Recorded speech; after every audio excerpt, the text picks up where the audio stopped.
Dia dedahkan, dia boleh didakwa di bawah Akta OSA. Dia menghasut rakyat untuk membenci Tun Razak dan juga Datuk Harun Idris. Boleh didakwa di bawah Akta Hasutan 1948. Banyak kesalahan yang dilakukan oleh Tommy Thomas yang sepatutnya sudah pun diambil tindakan, tapi kita tak faham kenapa. Okey. So Datuk Kuat Jakashi tu Ya. MKT UMNO tu dia kata beliau berpendapat tu agar Peguam Negara ni Tan Sri Idrus Harun ni mengambil cuti awal sebelum tamat kontrak kerana keadilan tidak boleh ditangguhkan. Saya setuju lah. Saya setuju.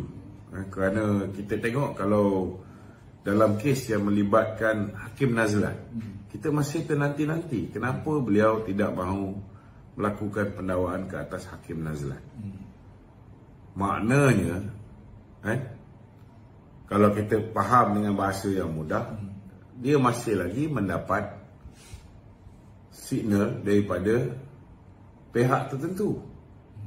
Kalau dulu dia boleh bagi alasan, mungkin katalah Perdana Menteri lama tak bersetuju. Saya tak fikir Perdana Menteri sekarang ni tak bersetuju sekiranya Hakim Nazlan didakwa. Jadi kita kena kenal pasti apa masalah dia. Tapi hari ini saya setujulah dengan cadangan daripada Peguam Negara yang mahukan perlembagaan Malaysia ini ditulis dalam bahasa Melayu dan diguna pakai. Ini satu cadangan yang baik kerana kita ni bahasa Malaysia ialah bahasa kebangsaan. Sewajarnya lah kita berpaksikan kepada tafsiran undang-undang di dalam bahasa Malaysia, bukan di dalam bahasa lain. Bahasa lain boleh kita adakan terjemahan untuk lebih dipahami oleh pengamal undang-undang yang macam Tommy Thomas yang tak berapa fasih bahasa Melayu. Tapi Malaysia, bahasa Melayu ialah bahasa kebangsaan. Sewajarnya lah di print buku perlembagaan itu dalam bahasa Melayu. Dah ada pun. Macam kes pendakwaan terpilih itu, kes politik ni, macam kes Tan Sri Syahrir Hamad tu Jadi bila dia dibebaskan, maknanya dia memang ada jelas terbukti itu pendakwaan terpilih tu. Tapi dari segi individunya memanglah kesan tu memang ada pada Tan Sri itu sendiri tu. Tapi dalam parti tu dia menjejaskan imej parti tu dalam tuduhan tu. Jadi apakah parti boleh buat? Maksudnya bila tak, bagi saya bila Tan Sri Syahrir dibebaskan, apa yang berlaku yang membawa kepada keputusan hakim untuk membebaskan? Salah satu benda yang nampak jelas dalam siri pembicaraan itu ialah bila mana berlakunya perbuatan mendakwa dulu, menyiasat kemudian. Ini berlaku dalam kes Tan Sri Syahrir. Begitu juga ianya berlaku dalam kes Datuk Seri Ahmad Zahid Hamidi. Ianya berlaku dalam kes Datuk Seri Najib Tun Razak. So itu adalah bukti selective prosecution, malicious prosecution, pendakwaan yang berniat jahat.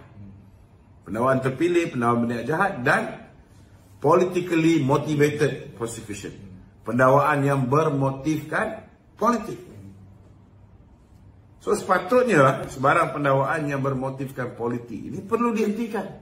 Tak kira lah kes Syed Saddiq ke, kes Lim Guan Eng ke, kes Datuk Zahid ke, Datuk Najib ke. Pendirian saya simple. Pendakwaan terpilih bermotifkan politik, berniat jahat, perlu dibetulkan. Kalau ada fakta-fakta yang menunjukkan bahawa kes tu memang ada strong case, maka lakukan pendakwaan secara adil. Bagi peluang pembicaraan secara adil. Tapi kalau fitnah semata-mata menyebabkan kesan kepada parti itu. Ya. Jadi apa tindakan parti seperti itu sebenarnya ialah kalau misalnya contoh sebagai contoh macam Perikatan Nasional, mereka membeli undi ni kita boleh kemukakan bukti, dan kalau terbukti mereka ni beli undi contohnya mereka boleh adakan re-election di kawasan tersebut. Betul tak? Tetapi kalau contohnya mereka menggunakan fitnah untuk menang pilihan raya, kena buat pendakwaan dulu. Kena pastikan bahawa hukuman tu jatuh bersalah sehingga ke peringkat paling tinggi, mengesahkan memang ianya fitnah. Barulah ianya boleh digunakan untuk. Jadi berapa lama masa tu? Sangat lama. Ada juga contohnya macam kes apa hari ni yang dibuat. Hari ini kita tahu Adam Radlan sepupu kepada Adlan Berhan, iaitu menantu Muhyiddin Yassin dan orang kanan Muhyiddin Yassin, Timbalan Ketua Bersatu Bahagian Segambut, yang juga merupakan ahli majlis Muhyiddin Yassin Charity Golf. Beliau ditahan oleh pihak SPRM kerana beliau dikatakan merupakan orang tengah yang collect 3 hingga 5% daripada projek-projek direct nego, daripada projek-projek yang bernilai 92.5 bilion ringgit yang diluluskan zaman darurat yang dilakukan oleh Muhyiddin Yassin 7 bulan.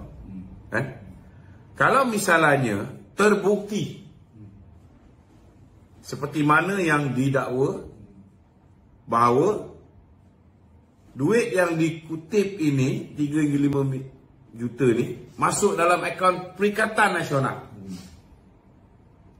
setiap calon pilihan raya Perikatan Nasional ini boleh hilang kursi dia. Parti Perikatan Nasional tu pun boleh tutup. Macam mana dulu Mahathir nak tutup kita punya parti, nasib baiklah Dato' Sri Anwar Ibrahim menegahnya. Macam tu boleh berlaku juga. Boleh berlaku. Kita masih ingat lagi bila mana kita berlakunya dakwaan Dato' Sri Najib menyangkakan duit ini datangnya daripada Kerajaan Arab Saudi, Kementerian Kewangan, dan juga daripada seorang penyumbang yang merupakan kerabat diraja Saudi. Tetapi ada dakwaan mengatakan sebenarnya duit kerabat diraja Saudi itu bukan duit kerabat diraja Saudi, ianya duit yang dilaburkan oleh 1MDB kepada Petro Saudi. Dikatakan sebahagian daripada duit itu. Ini menyebabkan habis semua van-van yang dibeli oleh skuad sayang habis dirampas, disita. Begitu juga dengan bank account mereka-mereka yang menerima sumbangan daripada Perdana Menteri juga disita, dan hampir-hampir parti diharamkan. Jadi kalau mereka boleh buat, tak mustahil hari ini kalau dah dapat bukti duit itu betul-betul, itu terang punya kes. Yang kes 1MDB ni kabur. Sebab ada dua fakta yang berbeza. Pertamanya, pihak daripada Amerika mengatakan duit ni duit 1MDB. Tetapi pihak SPRM sendiri sudah pergi berjumpa dengan kerabat diraja Saudi, dan dia mengesahkan memang sumbangan daripada kerabat diraja Saudi. Jadi ini kabur. Tak tahu yang mana yang betul. Tapi kalau duit daripada kontraktor-kontraktor yang bayar 3 hingga 5% ini betul-betul masuk dalam akaun Perikatan Nasional, khalas, case close. Itu memang terang-terang. Walaupun RM1 tu boleh disabitkan. Boleh. Walaupun RM1. Amlah lah.